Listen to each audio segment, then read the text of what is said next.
नमस्कार दोस्तों।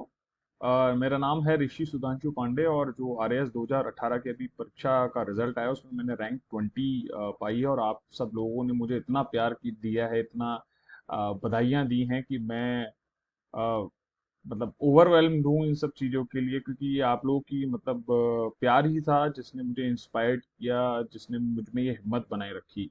और बहुत सारे जो आने वाले एस्पिरेंट्स हैं उनकी बहुत सारी मुझसे एक्सपेक्टेशंस हैं, उनसे बहुत सारी क्वेरीज थी। और इसलिए मैं ये वीडियो बना रहा हूँ कि भाई सबके सामने एक बहुत बड़ा चैलेंज होता है कि हमें किसी भी सिविल सर्विसेज के एग्जाम की तैयारी कैसे करनी चाहिए। मेरा पहला फोकस यहाँ पे यही है कि मैं आरएस के बारे में बात करूँ, क्योंकि ये आरएस ओरिएंटेड है। और जिस परीक्षा को मैंने क्लियर किया, मैंने क्या किया, मैं पूरी कोशिश ये करूंगा कि मैं वो बताऊं। बाकी लोग सब अपने अपने तरीके से किसी भी एग्जाम, सिविल सर्विसेज को एग्जाम करने के एन नंबर्स ऑफ तरीके हैं। एन नंबर मतलब इनफाइनेट नंबर्स ऑफ तरीके हैं। जो व्यक्ति जैसे उस एग्जाम को क्लियर करता है उसके वो तरीके हैं। तो मेरा अपना तरीका है। मैंने जिन जिन रिसोर्सेज को, जिन जिन पैटर्न से काम किया, मैं उन पैटर्न्स को लेके आया हूँ। छोटा सा वीडियो है ये, और तो 2-3 पार्ट्स में ये वीडियो आएगा, क्योंकि मैं हर चीज को स्पष्टता से देना चाहूंगा। ये सूचना मैंने आपको बताई थी, और ये सबसे सम्मान की बात है मेरे लिए कि मैं एक बहुत भारत देश का निवासी हूँ। मेरे लिए बहुत सम्मान की बात है। दूसरा, ये सूचना आपको पता है मैं फिलोसफी में नेट क्वालिफाइड हूँ। फेसबुक पे आप मुझे कभी भी मैसेज कर सकते हैं अगर कोई रिक्वायरमेंट है। फेसबुक पे रिप्लाई नहीं करूँ तो इंस्टाग्राम पे मुझे फॉलो कर लीजिए, वहां मैं रिप्लाई कर दूंगा। और या फिर यूट्यूब पे आर एस ऋषि एस पांडे के नाम से मैंने एक चैनल बनाया है जिसपे ये वीडियो अपलोड हो रहा है। तो वहां पे भी आप मुझे कमेंट कर सकते हैं। मैं कमेंट पढ़ के कैसे ना कैसे रिप्लाई कर दूंगा, डोंट वरी। ठीक है, तो चलिए अब चलते हैं। सबसे पहले मैं आपको अपने मार्क्स दिखा देता हूँ, जैसे जैसे प्री और मेंस के जो मार्क्स हैं। पहले है ये प्री की कट ऑफ। अब प्री की परीक्षा की बात कर लेते हैं। ये है प्री परीक्षा जो हुई थी राजस्थान के प्रिलिमिनरी एग्जाम की, उसकी कट ऑफ। जनरल कैटेगरी का मैं स्टूडेंट हूँ, उसकी कट ऑफ गई थी 76.06। अलग अलग कट ऑफ्स हैं, मैं केवल बात कर रहा हूँ जिस एग्जाम या जिस चीज को मैंने मतलब मेरे सामने जो चैलेंज था, that was 76.06 out of 200 marks. देखिए, कट ऑफ तो इसका मतलब बहुत ज्यादा नहीं जा रही है, हम सब भी देख सकते हैं। ये लगभग अगर बात करें तो ये शायद 37% के अराउंड बैठेगी, 37-38% मार्क्स ऑफ 200। तो it's they are not too tough to achieve. लेकिन जब आपको ये दिख रहा है कि कट ऑफ 76.06 जा रही है, तो इसका मतलब it is tough to achieve. Otherwise ज्यादा मार्क्स की कट ऑफ भी जा सकती है। और बाकी सब जो है उनकी कट ऑफ कम ही जाती है। हाँ, ओबीसी की कट ऑफ 99.33 है। तो मैं उनको बता दूं कि बाकी जितने भी कैंडिडेट होते हैं, कहीं ना कहीं कोर्ट ऑर्डर के माध्यम से 76 मार्क्स से ऊपर वाले सभी कैंडिडेट्स को आरपीएससी मींस देने का मौका दे देती है। हर बार ऐसा ही होता है। 2016, 2018 या 13 का जो भी रिकॉर्ड रहा है वो ऐसा ही है। तो यहाँ कट ऑफ से नहीं घबराने की जरूरत है। जो एससी कैटेगरी है उसकी कट ऑफ भी 68.01 है। और ऐसे ही एससी कैटेगरी है, उनकी उनकी भी कट ऑफ है। तो ये कट ऑफ है, तो मोटा मोटी आपको ये ध्यान रखना है कि अराउंड 38 to 40%, और लगभग यही सराउंडिंग होता है कि लगभग इतना ही कट ऑफ जाती है आरएस की। 70 to 80 मार्क्स के बीच में वेरी करती है। तो हमें परेशान नहीं होना है, क्योंकि मेरे मार्क्स आए थे 88.4। मैं ये तो नहीं कहूंगा बहुत ही शानदार मार्क्स हैं, क्योंकि मुझे इसमें केवल प्री को क्लियर करना था। तो प्री की कट ऑफ से अगर देखूं तो मैं लगभग 12 मार्क्स ऊपर था। तो कभी कभी ऐसा भी हो जाता है कि एक दो क्वेश्चन आरपीएससी डिलीट करती है, और हर पब्लिक सर्विस कमीशन के साथ कुछ ना कुछ चैलेंजेस लगे रहते हैं कि पेपर में एक दो गड़बड़ है। तो हमें क्या करना है, बॉर्डर लाइन से थोड़ा ऊपर रहना है, क्योंकि जब हम बॉर्डर लाइन पे होते हैं ना, तो वो चीज हमें प्रेशर देती है, स्ट्रेस देती है, और हम अपनी जो मेंस की तैयारी है वो अच्छे से नहीं कर पाते हैं। तो आई वॉज रिलैक्स कि मुझे ये मालूम था कि मेरे मार्क्स जो हैं, जो जनरल कट ऑफ है, जैसे मैंने कहा कि 70 to 80% के 80 मार्क्स के बीच में कट ऑफ जाती है, तो मेरे मार्क्स उससे काफी ऊपर आएंगे। मुझे 85 से ऊपर जो की निकली थी उसमें मेरे 85 से ऊपर मार्क्स बन रहे थे। तो आई वॉज सेटिस्फाइड कि हाँ, मैं कहीं ना कहीं जो प्री है वो क्लियर कर लूंगा। तो इससे मेरी तैयारी में मुझे तसल्ली मिली, शांति मिली, और मैं फोकस कर पाया। तो हमेशा ध्यान रखना, प्री में मुझे 150 नंबर स्कोर नहीं करते। मेरा ऐसा ओपिनियन है। कई लोग हैं ऐसे जिनका मानना है कि वो 140 150 स्कोर करें, साधुवाद उनको।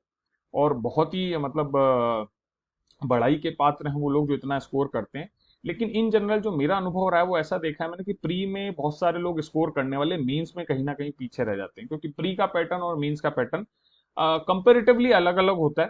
क्योंकि प्री में आपको टिक मारना होता है, और मेंस में आपको अपना उत्तर लिख के आना होता है, अपने आप को प्रदर्शित करके आना होता है। आप वहां रिप्रेजेंट करते हो अपने आप को कि आप डू यू सीरियसली मतलब कि आप लायक हैं किसी सिविल सर्वेंट की, सिविल सर्वेंट आपको बनाया जाए, फिर राजस्थान की जो प्रशासनिक सेवा है उस तक आपको पहुंचने दिया जाए, तो वहां आप अपनी आत्मा उतारते हैं मेंस के एग्जाम में।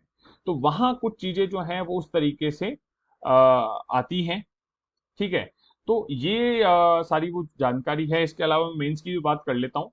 तो मेंस की मार्क्स की कट ऑफ की बात करूं तो आप देख ही सकते हैं कि जनरल कैटेगरी के 344 मार्क्स गए थे, और ओवरऑल जितनी भी कैटेगरीज हैं उन सबके मार्क्स 344 या तो 344 या उससे कम गए हैं। तो अल्टीमेटली यहाँ वो चीज है, यहाँ हमको स्कोर करना है जितना ज्यादा हम स्कोर कर सकें। क्योंकि एक चीज मानिए, देखिए 3 स्टेज का एग्जाम होता है, प्रिलिमिनरी, मेंस और इंटरव्यू।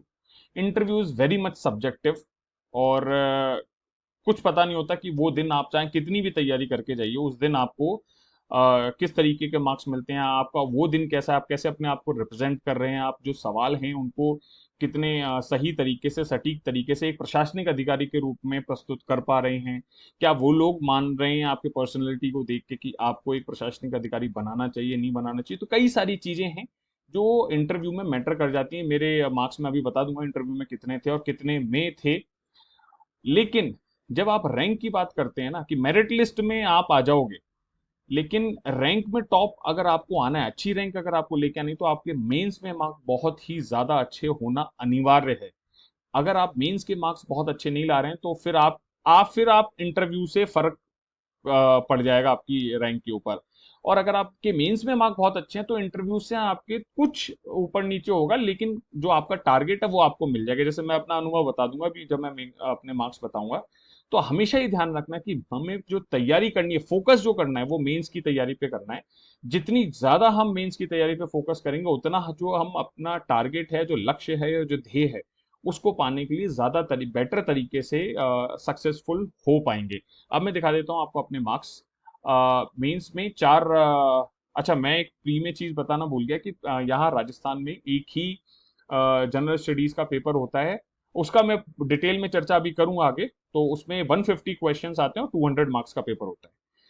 यहाँ जो मेंस है उसमें 4 पेपर होते हैं। 4 पेपर्स हैं: general studies first, general studies second, general studies third and general studies fourth, जिसमें कि जनरल हिंदी और जनरल इंग्लिश जो है 200, और ये चारों ही पेपर जो है 200 मार्क्स के हैं। तो मेरे जो मार्क्स आपको दिखाई दे रहे हैं, 200 में 95.75 है, यहाँ 200 में 100.50 हैं, और 101.25 हैं, और यहाँ मैंने ठीक ठीक स्कोर किया 131.50। देखिए, जितने भी सेलेक्टेड कैंडिडेट्स होते हैं, आप ये मानिए 300 या 400 रैंक से पहले पहले वाले, उन सबके यहाँ जो मार्क्स है ना, ये तीन जो पेपर हैं, पेपर 1, पेपर 2, पेपर 3, ये इन जनरल 95 टू 105 के बीच में वेरी करते हैं। भाई किसी के 99 आ गए, किसी के 106 आ गए, तो ये एक वेरिएशन है, 10 मार्क्स का वेरिएशन है। लेकिन जब आप टॉप रैंक्स की बात करते हो तो आप हर किसी को देखिए कि जो पेपर 4 जब तक आपका बहुत अच्छा स्कोर नहीं करते हैं आप, तब तक आपके लिए टॉप रैंक्स में आना थोड़ा मुश्किल है। क्योंकि ये इसमें आप 140 किसी भी पेपर में, जो पेपर फर्स्ट, पेपर 2, पेपर 3, उनमें 140 130 आप स्कोर कर नहीं सकते। बहुत ही क्रूशल है। कुछ बिरले लोग होते हैं, मैं मना नहीं कर रहा, कुछ जो बहुत ही महान लोग हैं, वो इन पेपर्स में 130 तक स्कोर कर सकते हैं। लेकिन इन जनरल इन पेपर्स में 110 क्रॉस करना, it is a very very tough task. ठीक है, क्योंकि इनका सिलेबस जो है वो बहुत ज्यादा वास्ट है, और सबसे बड़ी बात है कि अलग अलग सब्जेक्ट्स हैं। मैं सिलेबस जब मेंस की हम बात करेंगे तब मैं बताऊंगा कि सिलेबस कैसे डिवाइड है।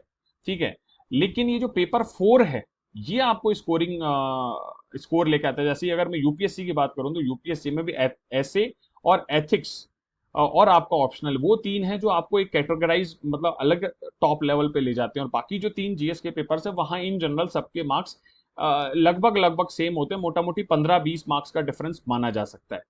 तो मेरे टोटल मार्क्स थे 429। अब आप देख लीजिए लगभग मेरे मार्क्स में 85 टू 90 मार्क्स का कितना डिफरेंस है, 344 है। तो क्लियरली बिल्कुल 85 मार्क्स जो हैं उनका डिफरेंस है मेरा कट ऑफ और मेरे जो मेंस के मार्क्स है। तो मैं यही कहता हूं कि मेंस के मार्क्स के कारण ही मेरी अच्छी रैंक है, क्योंकि इंटरव्यू में जो मार्क्स है मेरे वो हैं 64 मार्क्स। तो 64 इन जनरल अच्छे मार्क्स है, लेकिन जब कैंडिडेट्स हैं, कई कैंडिडेट्स हैं जिनके 80 तक मार्क्स आए हैं, तो ऐसा लगता है कि हाँ 64 से मैं 16 मार्क्स तो पीछे ही हूँ, तो मैं वो 16 मार्क्स भी अचीव कर सकता था। तो ऐसा लगता है, तो यहाँ पे गुंजाइश है, आप लोग बिल्कुल मेहनत कीजिए और 75 टू 80 मार्क्स अचीव किए जा सकते हैं अगर आप अच्छी मेहनत करते हैं।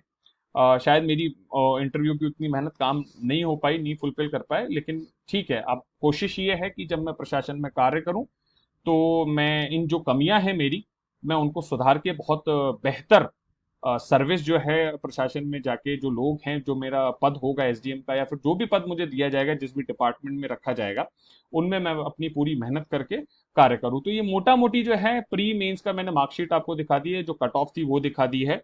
और बधाई आपको दे देता हूं कि हाल ही में आरपीएससी ने 2021 जो है आरएस की उसकी वैकेंसी निकाल दी है। कुछ चीजें हैं अलग अलग, जो सीट्स हैं जो काफी ज्यादा हैं, जनरल कैटेगरी में थोड़ी कम सीट्स हैं, आरपीएस की सीट्स ठीक हैं, अच्छी हैं। तो नंबर ऑफ सीट्स मैं यही कहता हूं कि देखो, मुझे केवल एक सीट चाहिए थी, मेरा टारगेट ये था, चाहे केवल एक सीट भी होती है ना आरएस में, तो भी मैं अपनी जी जान लगाता। फिर ईश्वर या फिर जो आपकी अगर आप ईश्वरवादी हैं तो ईश्वर की इच्छा, अनीश्वरवादी हैं तो आपकी जो कर्म है, मेहनत, उसकी इच्छा। तो हमें केवल और केवल एक सीट पे फोकस करना है, उसके आगे हमें कभी नहीं जाना है, हमें कुछ चीजें इधर उधर नहीं ध्यान देना है। मछली की आंख, मैंने शायद जो पहले भी एक बार कहा है कि हमें केवल और केवल मछली की आंख क्या है, एक आरएस की सीट, दैट्स ऑल। और आरएस की सीट में हमेशा कोशिश या टारगेट आप ये करो कि टॉप, हमें टॉप करना है। फिर उसके बाद क्या होता है, दैट्स अ डिफरेंट थिंग, लेकिन आपका टारगेट हमेशा बेस्ट होना चाहिए, बेस्ट टारगेट लो। कुछ लोग कह रहे थे कि बेस्ट टारगेट लेने से प्रेशर हो जाएगा। देखो भैया, प्रेशर का गेम है यार, प्रेशर नहीं लोगे तो इट्स टफ। क्योंकि आपने इस चीज का प्रेशर नहीं लिया ना, तो दूसरी चीजों का प्रेशर आपको मार देगा। क्योंकि जब तक आप वो एक आपने हाइड्रोलिक सिस्टम सुना होगा ना, कि आप इधर से प्रेशर है तो ये ऊंचा रहेगा आपका। तो इस चीज का ध्यान रखना, अगर इस पे पढ़ाई पे मेंस का प्रेशर लेके रखोगे, यार मुझे एक सीट है, तो बाकी सब प्रेशर भूल जाओगे आप, आपको याद ही नहीं रहेगा। आप कहोगे कि जाने दो, बढ़ने दो, हमारी राजस्थानी भाषा में कहते हैं बढ़, कोई चिंता को नहीं अपन है। तो ये चीज है, इस चीज का ध्यान रखना है। तो हमें केवल एक सीट पे फोकस करना है, राजस्थान की एक सीट है। सीट्स काफी अच्छी हैं, मेरे ख्याल से 988 कुल टोटल, हाँ बिल्कुल 988 पद हैं कुल, तो काफी ज्यादा सीट्स हैं और 350 से ज्यादा स्टेट सर्विसेज हैं। तो बहुत अच्छी अपॉर्चुनिटीज हैं और अपॉर्चुनिटी है। तो इसको तुरंत आप, जो जो लोग भरना चाहते हैं उसको तुरंत भरिए, और मेरी तरफ से जो भी सहायता होगी आने वाले समय में, कुछ कुछ टॉपिक्स का जो मैं पढ़ाना चाहता हूँ, जो मुझे लगता है कि कुछ जगह उतना अच्छा नहीं होता, मैं अपनी तरफ से ही अपने चैनल पे उसको डाल दूंगा। तो अगर आप इसको मतलब सब्सक्राइब देख लीजिए, आपको सब्सक्राइब करना है या बेल जो भी है। मैं वैसे भी अपने जो, जिनके पास मेरा नंबर है, मैं स्टेटस पे नंबर है, मैं स्टेटस पे डाल दिया करूंगा, तो आप लोग देख सकते हैं। कहने का मतलब है, जो स्टूडेंट फोकस्ड हैं, आप लोग केवल एक सीट पे ध्यान रखिए, और उस पर अपन तैयारी करेंगे। और चाहिए खासतौर पे हिंदी, इंग्लिश या फिर ऐसे जो टॉपिक्स हैं जिनको कैसे कवर करना है स्मार्टली, स्कोर अच्छा कैसे करना है, इस चीज के बारे में मैं आपको पूरी तरीके से अवेयर करता रहूंगा समय समय पे। ऐसा जरूरी नहीं कि मैं हर रोज एक वीडियो डालूं, लेकिन समय समय पे मैं ऐसा करता रहूंगा। तो आपकी विश है, आप देख लीजिए, सब्सक्राइब या जो भी है, जैसे भी आप इंफॉर्मेशन में आप जुड़े हुए रहें, मैं केवल इतना सा कहना चाहता हूँ। ठीक है, इसके साथ साथ अब चलिए बात करते हैं कि अगर प्रिलिमिनरी एग्जाम की आज मैं बात करूंगा। दो चीजें हैं प्रिलिमिनरी एग्जाम में, देखो ये चीजें सबसे ज्यादा इंपॉर्टेंट, अगर आपको ये नहीं पता है ना, और ये प्रिलिमिनरी नहीं, ये तो मेंस के लिए भी सबसे ज्यादा इंपॉर्टेंट चीज है, कि मुझे सबसे पहले पता होना चाहिए कि सिलेबस क्या है। भाई मुझे सिलेबस नहीं पता होगा तो मैं कैसे ये पता कर पाऊंगा कि मुझे पढ़ना क्या है और क्या नहीं पढ़ना है। देखो पढ़ना क्या है तो सब बताते हैं, लेकिन नहीं क्या पढ़ना है ये कोई नहीं बताता। और ये सबसे बड़ा चैलेंज है, जब हम भटक जाते हैं ना, जब हम अपने डायरेक्शन से छूट जाते हैं, तब हम जंजाल में फंस जाते हैं, और जंजाल में फंसते ही हमारी जो ताकत है वो कम होती जाती है। मछली की आंख नहीं मिल पाएगी अगर हम इधर उधर ध्यान दे देंगे। तो हमें ये पता होना चाहिए कि हमें पढ़ना क्या नहीं है। और जब हमें सिलेबस पता होता है तो हमें ये पता होता है कि यार ये तो सिलेबस में नहीं है, तो इसको हमें नहीं पढ़ना है। जैसे मैं एग्जांपल देता हूँ, न्यूज़पेपर में पॉलिटिकल न्यूज़ नहीं पढ़नी होती है, वो छोड़ देनी होती है। सिविल सर्विस जो सर्विसेज की तैयारी कर रहा है उसे पॉलिटिकल न्यूज़ से मतलब नहीं, क्योंकि डायरेक्टली क्वेश्चन पॉलिटिक्स से नहीं पूछा जाता, क्योंकि वो भी जानते हैं कि पॉलिटिशियन, और मतलब जो सिविल सर्वेंट है, उसे नॉन पार्टीशनशिप, मतलब तटस्थता का भाव रखना चाहिए। एथिक्स का आपका, हमारा आरएएस का और इवन यूपीएससी में सिलेबस का एक टर्म है, एक पार्ट है जो ध्यान रखने की चीज है। और उसके साथ साथ ओल्ड ईयर क्वेश्चन पेपर्स, चाहे वो प्री के हों चाहे मेंस के हों, आरपीएससी और यूपीएससी दोनों ही आपको बहुत काम देंगे। मैंने कई बार इनको रिवाइज किया है, मैंने कई बार इनको सॉल्व किया है, मैं व्यक्तिगत रूप से बता रहा हूँ। कई कई तो क्वेश्चन मुझे याद तक हो गए थे कि हाँ यार इसका ये आंसर मैं आग बंद मतलब देख के ही बता देता था, और एक्सप्लेनेशन भी। तो वो कई बार ऐसा भी होता है कि कुछ क्वेश्चन रिपीट हो जाते हैं, तो इससे क्या होता है, आपका टाइम बचता है। देखो टाइम मैनेजमेंट एक बहुत बड़ी टफ चीज है, जिसके लिए मैं अलग से, मेरा हिंदी का पेपर इतना अच्छा गया था कि मैं लास्ट वर्ड लिखा था मैंने, और जो बेल थी 3 आवर्स की वो बजी थी। कई लोगों के हिंदी के पेपर छूटे थे, तो शायद ये एक वो फायदा था जो मुझे मिला। तो उसके लिए मैंने बहुत अच्छे तरीके से टाइम मैनेजमेंट किया था। तो वो टाइम मैनेजमेंट बहुत ज्यादा जरूरी है, और वो आपको इन चीजों को करने से अच्छा कर पाते हैं आपके। अगर आपको मैनेज कर लो कि यार ऐसे ऐसे क्वेश्चन है, प्रैक्टिस है, क्योंकि 5-7 क्वेश्चंस का ही डिफरेंस होता है। इवन प्री में भी कई लोगों के क्वेश्चन छूट जाते हैं। तो केवल कारण यही कि आप लोग ओल्ड ईयर्स जो क्वेश्चन पेपर्स हैं वो नहीं फॉलो करते हैं, मिस कर देते हैं। नेक्स्ट जब मैं बात करूं, दो चीजें होती है देखो, एक होती है टेक्स्ट बुक, एक होती है रेफरेंस बुक। देखो कुछ लोग कहते हैं कोचिंग के साथ चलो, ऐसा ऐसा। देखो मैं कोचिंग से मना नहीं करता, कोचिंग बहुत हेल्पफुल होती है, इंस्टीट्यूशन। मैंने खुद ने दो कोचिंग्स थी उनको फॉलो किया है, जैसे कि पतंजलि आईएएस है, स्प्रिंग बोर्ड एकेडमी है। ये दोनों ही मतलब स्प्रिंग जो एकेडमीज हैं, जो इंस्टीट्यूट्स हैं, उनको मैंने काफी हद तक फॉलो किया है। और टेक्स्ट बुक की अगर मैं बात करता हूँ, वो सबसे ज्यादा इंपॉर्टेंट है। सब चीजों को छोड़ दो, सबसे पहले टेक्स्ट बुक उठाओ। जितने भी इंस्टीट्यूट्स के नोट्स हैं, मेरा ये पर देखो, ये मेरा पर्सनल ओपिनियन है, हर किसी का ओपिनियन अलग अलग हो सकता है, और मैंने ये पाथ फॉलो किया। मैं इसलिए ये बात कर रहा हूँ कि मेरा जो पाथ था वो यही था। टेक्स्ट बुक होती है एनसीईआरटीज, और जब तक आप उन चीजों को नहीं पढ़ते हो, तब तक आप अपनी नियत में अपने आत्मसात करने की जो बात होती है, इनकलकेशन की बात है, वो छूट जाती है। आपको लैंग्वेज क्रिएशन की जब बात करते हैं ना आप, तो वो छूट जाती है। तो मेरा ऐसा मानना है कि टेक्स्ट बुक पढ़ी जाए। टेक्स्ट बुक है, जैसे पॉलिटी के लिए टेक्स्ट बुक की बात करूं तो 11th-12th की एनसीईआरटी और एम लक्ष्मीकांत है। फिर उसके बाद आप कुछ टॉपिक्स के लिए अगर आपको डिटेल में जाना है, जैसे कि अगर मैं आरपीएससी की बात करूं तो पॉलिटी के बहुत शानदार क्वेश्चन पूछ रहा है प्रिलिमिनरी लेवल में। इवन यूपीएससी से भी एक दो क्वेश्चन में वो ऊपर जा रहा है, क्योंकि वो इतना मतलब इसे कहते हैं ना कि स्पिरिट ऑफ द कॉन्स्टिट्यूशन के बेस पे वो क्वेश्चन पूछ रहा है। तो उसके लिए आप इधर उधर अगर आप जाना चाहें आप जा सकते हो। लेकिन अगर आप मोटा मोटी प्रियम्बल ढंग से पढ़ते हैं, फंडामेंटल राइट्स अच्छे से पढ़ते हैं, लक्ष्मीकांत को ढंग से फॉलो करते हैं, तो you don't need to go to DD Basu और सम अदर बुक्स। चाहे नाम मुझे याद नहीं आ रहा उन सर का, वो भी एक उनकी एक बुक लिखी हुई है, बहुत मतलब कॉन्स्टिट्यूशनल एक्सपर्ट है, नाम है माफी चाहूंगा याद नहीं आ रहा। तो मैं यही कहूंगा कि इन दोनों को फॉलो करो, लेकिन कैसे फॉलो करना है ये समझना आना चाहिए कि मुझे किस चीज को फंडामेंटल मानना है, और उस बेस पे, उस जमीन पे मुझे कौन सी इमारत रखनी है, वो ध्यान होना चाहिए। मैं इन दोनों का उदाहरण दूंगा कि टेक्स्ट बुक क्या है और रेफरेंस बुक क्या है, अभी आगे की स्लाइड में। प्री का जो सेक्शन है, जो भी प्री का जो पेपर आता है, मोटा मोटी इन 5 जो सेक्शन है मैं उनमें बांटता हूँ। जीपीएच का मतलब है ज्योग्राफी, इकोनॉमी, हिस्ट्री और पॉलिटी। ये सब जगह कॉमन है, लगभग 15-15 क्वेश्चन। आप ये मानो कि सबसे 15-15 क्वेश्चन जो है मोटा मोटी आते हैं। 10 से 20 भी वेरी हो सकते हैं, कभी कभी 22 क्वेश्चन भी हो सकते हैं। तो इसीलिए मैं ऑन एन एवरेज 15 क्वेश्चन मानता हूँ कि 15 क्वेश्चन आते हैं। साइंस की बात करता हूँ तो आरपीएससी फेवरेट, साइंस सेक्शन उसका फेवरेट है, तो आरपीएससी साइंस से खूब क्वेश्चन पूछती है, और बहुत अच्छे क्वेश्चन पूछती है। ऐसा नहीं कि चलते फिरते कुछ भी पूछ लिया कि भैया ये लॉन्ग किसी का फूल होती है, तना होती है, या फिर क्या होती है, या फिर आप क्वेश्चन ये पूछ लो कि what is xylem, xylem tissue का क्या काम है। ऐसे इतने छोटे छोटे क्वेश्चन नहीं पूछती वो, अच्छे क्वेश्चन पूछती है, कॉन्सेप्चुअल क्वेश्चन पूछती है, खासतौर पर नई टेक्नोलॉजी से रिलेटेड क्वेश्चन पूछती है। इसकी बात करेंगे राजस्थान के बारे में, डेफिनेटली लगभग 40 क्वेश्चन आते ही हैं। And you must know, if you want to work in Rajasthan then you have to know about Rajasthan, so you must know. तो इसमें क्या फॉलो करना है भी मैं बता दूंगा। करंट अफेयर्स हैं वो भी आते ही हैं, लगभग 30 से 40 क्वेश्चन। आप ही मानो कि घूम फिर के 25 से 30 या 25 से 40 क्वेश्चन का एक रेशियो है, जिसमें कि पर्सन इन न्यूज भी आ जाता है, या फिर जो आईआर इंटरनेशनल रिलेशन है उसकी भी बात आ जाती है। ठीक है, और 15 क्वेश्चन जो आते हैं वो आते हैं क्वांट और एलआर के।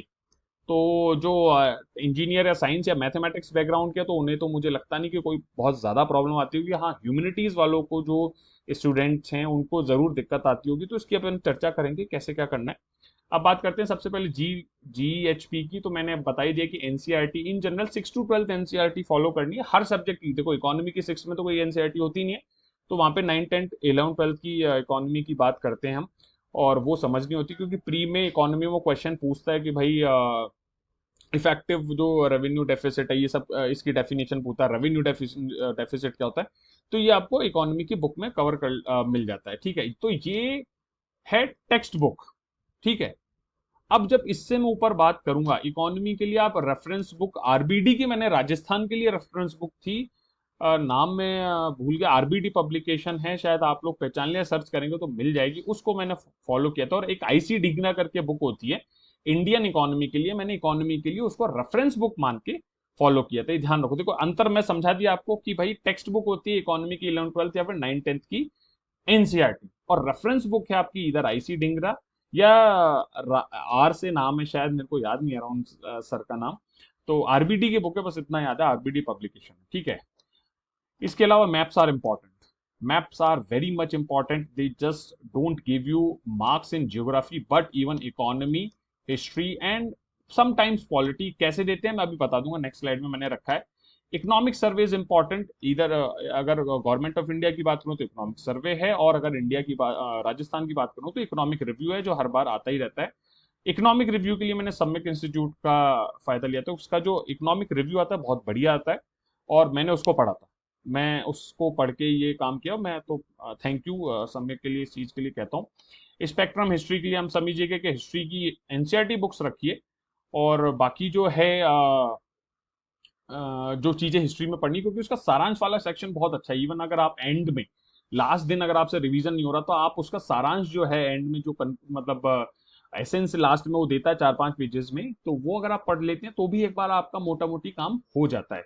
और लक्ष्मीकांत जो भी सिविल सर्विसेज की तैयारी में उसको पता है लक्ष्मीकांत की इंपॉर्टेंस क्या है, तो I don't want to give more मतलब lot of discussion over Laxmikanth. This is the actually the best book for civil services in India, whether it is for state PCS और यूपीएससी, ठीक है। अब बात करते हैं, ये मेरे कुछ एग्जाम्पल, मैंने एक फोटो, ये मेरा इंडिया का मैप बनाया था जो मैंने खुद ने बना के प्रैक्टिस की, और अपने हाथों से इंडिया लेवल पे कि भाई कौन सी नदी कहाँ से, कौन सा पहाड़ जो है वो कहाँ से जा रहा है, किसकी जो सहायक नदी है वो है। ये डिवीजन देखिए, मैंने डिवीजन भी लिखा हुआ है कि इंडिया का कैसे कैसे डिवीजन होता है, ये अलग अवस्थिति की बात है, जनजाति कौन सी कहाँ पे है, मैंने ये भी लिख लिया। तो ये तो प्री और मेंस दोनों में ही काम आई थी मेरी चीजें, ठीक है। और ये कलर्स से मैंने डिवाइड किया था कि ये कलर इस चीज का, ये कलर इस चीज का। तो आप भी, मतलब मैं ही नहीं कह रहा इतना ज्यादा करो, बट मैप बनाने से फायदा होता है। और मुझे ये सारी चीजें याद है, मैंने जब बनाई मुझे एक एक चीज याद थी, तो पेपर में मुझे दिक्कत नहीं आई। दूसरा ये राजस्थान का है, तो राजस्थान में जब मैं रिसोर्सेज की बात करते हैं, खनिज संपदा की बात करते हैं, तो मैंने इसको डिवाइड कर दिया था कि भाई मैंगनीज कहाँ कहाँ मिलता है, मैंगनीज के टाइप क्या क्या अलग अलग हैं। जैसे बांसवाड़ा, उदयपुर, जयपुर की बात करूं, अगर मैं तांबे की बात करूं, तो ये सेकंड, राजस्थान में सेकंड नंबर पे तांबे का प्रोडक्शन होता है, और झारखंड फर्स्ट है। ये देखो मैंने शॉर्ट में लिख भी रखा है JHKD, ठीक है।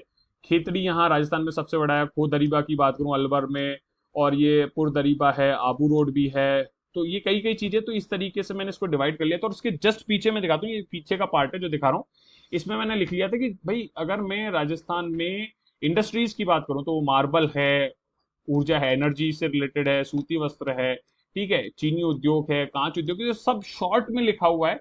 जो मेरे को रिवीजन में, जिसने मेरे को एंड में बहुत फायदा दिया था, मैं ये बताना चाहता हूँ आपको। ये लगभग देखो पहली स्टेज पे ऐसे नोट्स नहीं बनते, जब आपको चीजें याद होने लगती है ना, उसके बाद आप ये नोट्स बनाते हैं, क्योंकि आपको रिटेन करना होता है। पहली बार पढ़ के ऐसे नोट्स मत बनाना, क्योंकि 2 3 और नोट्स पहली बार में परफेक्ट नहीं बनते, ये मैं आपको बता दूं।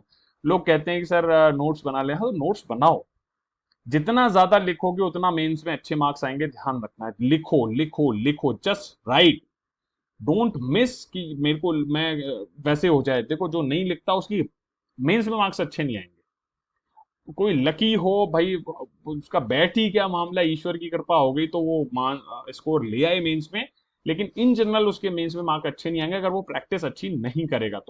तो ये अगर नेचुरल गैस है, तो आप, आई होप आप लोग समझ रहे हो कि ये छोटे छोटे नोट्स है, ये ध्यान देने की बात होती है, जिससे कि याद रहता है कि हाँ ये देख लिया मैंने चलते चलते, तो ये जो पिक्चर है ना, ये मुझे एग्जाम हॉल में याद आती है।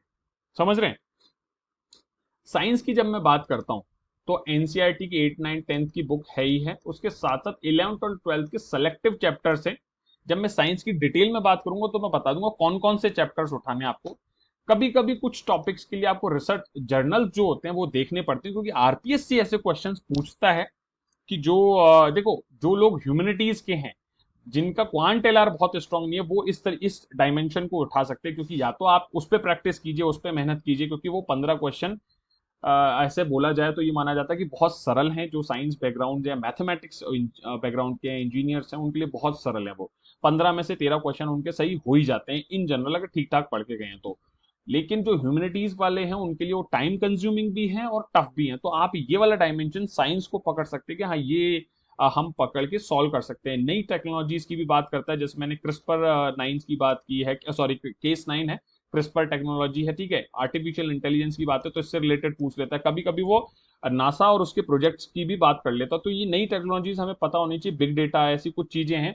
साइंस में आरपीएससी हमेशा अच्छे क्वेश्चन पूछता है, उसके साथ साथ वो बॉटनी और जूलॉजी पे थोड़ा ज्यादा फोकस करता है। ध्यान रखो, साइंस में नई टेक्नोलॉजी, और वो भी कौन सी, बायोलॉजी वाले पार्ट पे। फिजिक्स और केमिस्ट्री थोड़ा कम, केमिस्ट्री भी, लेकिन फिजिक्स पे बहुत ज्यादा फोकस नहीं करता है। तो ये ध्यान रखना, थोड़ा सेलेक्टिव स्टडी करके चलना है हमें। साइंस में सब कुछ ही नहीं, सब कुछ नहीं पढ़ना। जब हम सोच समझ, मैंने वही बोला, क्या नहीं पढ़ना ये पता होना चाहिए। ये नहीं पता होगा तो बहुत ज्यादा दिक्कत आएगी, ठीक है। मैं राजस्थान की बात करूं तो देखो, अब बात आती है टेक्स्ट बुक की। ये है टेक्स्ट बुक 9, 10, 11, 12 की राजस्थान अध्ययन की 4 बुक्स आती हैं। तो मैंने 2 की फोटो छाप दी है, और आपको अवेलेबल है, मार्केट में मिल जाएगी, ऐसी कोई परेशानी की बात नहीं है, इसमें ध्यान रखना, मिल जाएगी मार्केट में। 9, 10 की फोटो मैंने डाल दी है, और 11, 12 की भी बुक्स होती हैं, तो उनको आप मार्केट से या सॉफ्ट कॉपी में जैसे आपको अवेलेबल हो वैसे आप अरेंज कर सकते हैं। और रेफरेंस बुक इसकी मैंने पर्सनली सिकवाल पब्लिकेशन को फॉलो किया था, उसकी मानचित्रावली, क्योंकि मुझे मैप से चीजें ज्यादा अच्छे से याद रहती थी। तो मैंने इसको यूज किया, और मैंने इसी को इनकॉर्पोरेशन किया अपने नोट्स में। और मैंने लगभग जहां मुझे मैप बनाने का मौका मिला, मैंने हर जगह मैप बनाया और उसको रिलेट करके लिखा है अच्छे सा। तो सिकवाल, और कभी देखो, हमेशा ध्यान रखो कि रेफरेंस बुक में जो गलतियां होती हैं, आप उनका मतलब यू कैन नॉट उनसे क्वेश्चन नहीं कर सकते। टेक्स्ट बुक में अगर कुछ गलती है तो आप क्वेश्चन कर सकते हो, क्योंकि वो गवर्नमेंट ऑफ राजस्थान या गवर्नमेंट ऑफ इंडिया पब्लिश करती है। प्राइवेट पब्लिकेशंस पे आप क्वेश्चन रेज नहीं कर सकते। तो ऐसा हो सकता है कि इनमें कुछ गलतियां हो, तो हमेशा क्रॉस चेक करते रहना, ठीक है। वैसे पब्लिकेशन अच्छा है, इसमें कम ही गलतियां हैं, लेकिन फिर भी क्रॉस चेक हमेशा करते रहना, मैं साफ साफ बोल रहा हूँ। ट्रिक अच्छी दे रखी है, जो आपको ट्रिक अपनी बनानी है, इसमें से फॉलो करनी है, वो आप अपने तरीके से देखिए। मैंने कुछ ट्रिक्स अपनी बनाई थी, या कुछ ट्रिक्स मैंने इनकी फॉलो की थी। तो ये है रेफरेंस बुक, और वो बुक्स थी टेक्स्ट बुक, ठीक है। इसके अलावा करंट अफेयर्स की जब बात करूं, तो देखो, मैं हमेशा से राजस्थान पत्रिका पढ़ते हैं, लोग भास्कर भी पढ़ते हैं, और भी जो न्यूज़पेपर हैं लोग पढ़ते हैं, तो मैं उसमें कोई दो राय नहीं है। मैंने पत्रिका पढ़ी, और मैंने एक चीज पाई कि मूवल जो है वो घूम फिर के राजस्थान पत्रिका की जो चीजें हैं वो तो एज इट इज छापती ही छापती है, ये मैंने पाई है। तो मैंने मूवल पढ़ी नहीं है, मैं साफ साफ बता रहा हूँ, मैंने नहीं पढ़ी है मूवल। लेकिन एक दो मैंने उसकी मैगजीन जब देखी, जब मैं न्यूज़पेपर कवर करता था, मैं पढ़ता था, अपने नोट्स बनाता था, और कुछ लोग दोस्तों के पास थी, तो उनका मैंने जब किया, जब उनसे पूछा, सवाल जवाब हुआ, तो उसमें मुझे लगा कि यार ये तो मैंने बनाया हुआ है, तो लिखा हुआ है एज इट इज मेरे पास। तब मुझे पता चला कि मूमल में उस तरीके से नोट्स आते हैं। तो ये अच्छी एक बुक है, आप फॉलो कर सकते हैं। इसके अलावा मैं राज्यसभा टीवी के एक एपिसोड रोज जरूर से देखता था, वो चाहे देश देशांतर हो, बिग पिक्चर हो, सिक्योरिटी स्कैन हो, या फिर इंडियाज वर्ल्ड हो, कोई भी एक चीज है वो मैं डेफिनेटली देखता था। देखो, होता क्या है कि इससे आपका इंटेलेक्चुअल जो है वो खुलता है। आप पूछेंगे सर ये आरपीएससी में डायरेक्ट आता है क्या, तो मैं ये बोलूंगा नहीं, डायरेक्ट तो नहीं आता है, लेकिन आपको चीजों को समझने के लिए आपको एक प्रॉपर डिस्कशन चाहिए। मैं राज्यसभा टीवी के अलावा कोई न्यूज चैनल नहीं देखता। तो आजकल तो संसद टीवी हो गया, राज्यसभा और लोकसभा टीवी को मिला के संसद टीवी कर दिया है। लेकिन मैं खाना खाते समय, शाम का जो खाना होता था मेरा आधे घंटे का, मैं उसमें ये एक एक एपिसोड जरूर देखता था, 25 से 28 मिनट का होता है इन जनरल। तो मैं आप लोगों से ही अपील करूंगा, उसको जरूर देखो, राज्यसभा टीवी का एक कोई भी एपिसोड किसी भी टॉपिक पे आप जरूर देखो, आपको बहुत सारे इंसाइट्स मिलेंगे। दुनिया में क्या चल रहा है, इंडिया में क्या चल रहा है, राजस्थान स्पेसिफिक नहीं है, लेकिन आपको जो इंटरनेशनल रिलेशन है, पॉलिसीज हैं, गवर्नमेंट लेवल की जो एक्टिविटीज हैं, इकोनॉमी में क्या चेंज हो रहे हैं इंडिया की, तो वो सब चीजें आपको पता चलेंगी। कुछ टॉपिक्स आप पीआईबी से भी कवर कर सकते हैं, अगर आपको लगता है कि यार ये टॉपिक मुझे वहां से देखना चाहिए। कभी कभी कुछ ऐसी स्कीम्स होती हैं जो पीआईबी में सबसे अच्छी दी हुई होती हैं। और मैं बता दूं, जितनी भी करंट अफेयर्स की मैगजीन्स आती हैं सब वहां से ही उठा के तो लिखते हैं। उनके पास कहाँ से आती है, वो पीआईबी से आती है, हिंदी इंग्लिश दोनों में पीआईबी पब्लिश करता है, ठीक है। क्वांट एलआर के लिए देखो यार, कोई भी बुक आप लोग प्रैक्टिस के लिए ले सकते हैं, मुझे नहीं पता, मेरे को प्रैक्टिस की जरूरत नहीं पड़ी थी। मैं तो वहां गया हूँ, मेरे शायद 15 में से 14, एक क्वेश्चन मेरा गलत हुआ था, तो 14 सही थे। तो आप जो भी बुक लेना चाहते हो, मैंने लिख भी दिया है, I am engineer so not much trouble, वो मेरे को प्रैक्टिस में था। इन जनरल मैंने सुना है आर एस अग्रवाल करके एक बुक होती है क्वांट एलआर के लिए, तो वो अच्छी होती है, पतली वाली, मोटी वाली मत लेना, पतली वाली लेना, या फिर आप जहां आप जो भी बुक प्रेफर करना चाहो वो करो। भाई इसमें कोई वो नहीं है, मतलब समझ रहे हैं, आई होप आप लोग समझ रहे हैं, जो आपको जैसे क्वांट एलआर, इवन आपको इंस्टीट्यूट ज्वाइन करना चाहते हैं वो इंस्टीट्यूट भी ज्वाइन कर लीजिए। तो सब जगह इट्स वेरी सिंपल। ये स्ट्रेटेजी अभी प्री की है, छोटा छोटा मोटा मोटी मैंने प्री की स्ट्रेटेजी दी है आपको। मेंस की स्ट्रेटेजी के साथ में डिटेल्ड वीडियो बनाऊंगा, थोड़ा लंबा होगा वो, क्योंकि उसमें बहुत सारी चीजें हैं और सिलेबस जो है, इवन मैं तो सोच रहा हूँ पेपर वन पेपर टू चारों पेपर्स के साथ अलग अलग मैं लेके वीडियो आऊं, क्योंकि मुझे जल्दीबाजी नहीं करनी है। आई होप आप लोग समझ रहे हो, क्योंकि जब मैं अच्छे से नहीं बता पाऊंगा तो आपको अच्छे से समझ में नहीं आएगा, और मेरा वीडियो बनाने का पर्पज है आपको अच्छे से समझाना। तो मेरी आशा यही होगी, मेरी कोशिश यही होगी कि मैं आपको अच्छे से समझाऊं। ठीक है, तो नेक्स्ट वीडियो मैं लेके आता हूँ 2-4 दिन में, जिसमें कि मैं मेंस के पेपर वन के बारे में चर्चा करूंगा। और मैं इवन जो एक दो दोस्त हैं जिनके मेरे मार्क, जिन दोस्तों के मार्क्स कुछ और अच्छे आए, तो मैं उनसे भी कुछ इनपुट लेके आपको उसके बारे में डिटेल बता दूंगा। ठीक है, इसी के साथ दोस्तों, जय हिंद, जय भारत, और आप प्यार बनाए रखिए। Thank you.